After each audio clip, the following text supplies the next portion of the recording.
Good morning to all. देखिए ये है आज की मेरी हार्वेस्टिंग, जिसमें 4 वैरायटी की मिर्ची हैं, 3 बैंगन है जो कि मुझे छोटे ही तोड़ने लेने पड़ गए क्योंकि बंदर आया हुआ था। एक कचरी की है, गुलाब का फूल किया है, और ये देखिए आज भी अगेन कितने सारे फूल जो है पौधे पर आए हुए हैं। ये देखिए दूसरा वाला। अभी मैंने क्या किया था, 2 दिन पहले मैंने आपके साथ शेयर किया था कि मैं मिक्स करके बायो एंजाइम स्प्रे कर रही हूँ, जिसमें मैंने खट्टा भी किया था और एलोवेरा का भी किया था, और ये एकदम से फ्लावरिंग पर आ गए हैं। एंड एक और खुशी शेयर करती हूँ, ये मेरा कटिंग से ग्रो हुआ चंपा का पौधा है जो कि मेरी सिस्टर ने दी थी मुझे कटिंग, और फाइनली देखिए इसमें फूलों के लिए बड बनने लगी है। तो ये होती है खुशी जब अपन कटिंग से या बीज से पौधे उगाते हैं। और मेरा जैसा पता है आपको कि ज़्यादातर पौधा कटिंग और सीड ग्रोन है। तो देखते हैं बाकी पौधों पर कब फ्लावरिंग होती है। आज मैं आप लोगों के साथ एक चीज़ शेयर कर रही हूँ जो कि मेरा पर्सनल एक्सपीरियंस रहा है। देखिए ये है हाइब्रिड लाल भिंडी, क्योंकि हमने अभी तक हरी भिंडी देखी थी, लेकिन लाल भिंडी आजकल मार्केट में है।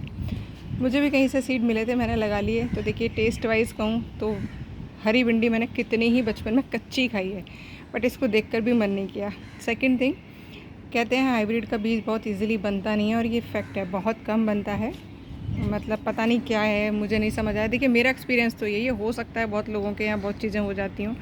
ये एक पकी हुई भिंडी है जिसको देखकर कई लोगों ने बोला था मुझे, मैम इसके बीज हमें दीजिएगा। अब सोचिए बिल्कुल हेल्दी भिंडी थी, ऑर्गेनिक मिट्टी में उगी हुई है, कोई केमिकल नहीं है, कोई ऐसा हर केमिकल पेस्टिसाइड नहीं है। फिर भी देखिए मात्र इसके अंदर मुझे 3 भिंडी के बीज मिले हैं, मात्र 3। जबकि देशी के लिए कहा जाता है कि उस पर भर भर के बीज बनते हैं, आप खुद भी लगा सकते हो और बांट भी सकते हो। कमेंट बॉक्स में ज़रूर लिखिएगा जो ये प्रैक्टिस कर रहे हैं और जिनको ये चीज़ पता है, क्योंकि मैं तो बहुत सारे ऐसे गुणीजनों से जुड़ी हुई हूँ जो कि देशी को प्रमोट कर रहे हैं। क्योंकि देशी देखिए लो मेंटेनेंस होता है, आपके एरिया का होता है, पोषण से भरपूर होता है। सबसे बड़ी बात है पोषण से भरपूर होता है। आप इतनी मेहनत कर रहे हैं टेरेस पर खाना खाने के लिए, कुछ उगाने के लिए।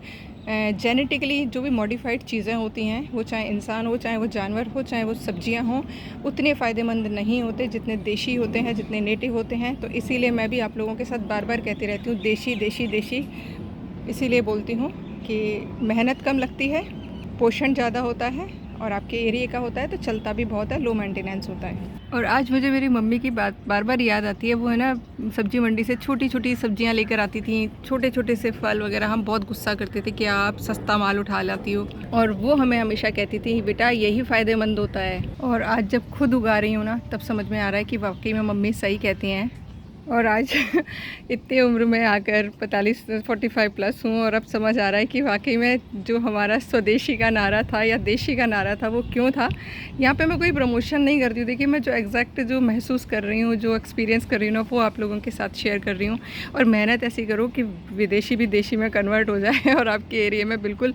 पर हाँ, जो चीज़ मैं बोल रही हूँ वो साइंटिफिकली भी आप लोग कर सकते हैं। बहुत सारे साइंटिस्ट हैं, उनसे बात कर सकते हैं कि क्या अंतर होता है हाइब्रिड में और देशी में। मैं तो देखिए अपने पूर्वजों को फॉलो करने की कोशिश कर रही हूँ, और वही आप लोगों के साथ शेयरिंग कर रही हूँ। तो अगर आपको हेल्दी लाइफ जीनी है ना, तो मूल मंत्र होता है सीजनल, ट्रेडिशनल और रीजनल। मतलब आप सीजनल सब्जियाँ और फल खाइए, रीजनल यानी अपने एरिया के खाइए, ट्रेडिशनल यानी जो हमारे पुराने टाइम से चले आ रहे हैं ना, उनमें कोई नुकसान नहीं होता है, वो बनाकर खाइए। फ़ायदा ही करेंगे, नुकसान कुछ भी नहीं करेंगे। जितना फ्यूज़न और मॉडिफाइड चीज़ों के चक्कर में पड़ेंगे सारी चीज़ों में प्रॉब्लम होएगी। तो एक छोटे से मैसेज हैं ये आप लोगों को, इसीलिए मैं देती रहती हूँ। और प्लीज़ कमेंट करके ये ज़रूर बताइएगा आप कौन से एरिया से देख रहे हैं, क्योंकि दिल्ली और आसपास के एरिया का तो मुझे पता है कि वहाँ पर हम लोग जो भी प्रैक्टिस कर रहे हैं वो 100% वर्क कर रही है। बट देश के और कोनों में भी वो प्रैक्टिस वर्क कर रही है। प्लीज़ कमेंट बॉक्स में ज़रूर लिखिएगा। ये बहुत ज़रूरी है मेरे लिए जानना कि जो हम लोग मिलकर प्रयास कर रहे हैं अपनी मिट्टी को बचाने का, जो तरीका मैं शेयर नहीं, मतलब मैं यूज़ कर रही हूँ, वही आप भी कर रहे हैं। और आपके यहाँ सक्सेस कैसी मिल रही है वो प्लीज़ कमेंट बॉक्स में ज़रूर लिखिएगा, क्योंकि हम लोग फिर कुछ चेंज करने की भी कोशिश करेंगे। मिट्टी का तो मैंने आप लोगों को बता ही दिया है कि कैसे बना सकते हैं। तो प्लीज़ ज़रूर कमेंट बॉक्स में लिखिएगा। वीडियोस पसंद आते हैं तो लाइक, कमेंट एंड शेयर ज़रूर करा करिए, एंड बने रहिएगा चैनल पे। Once again thank you.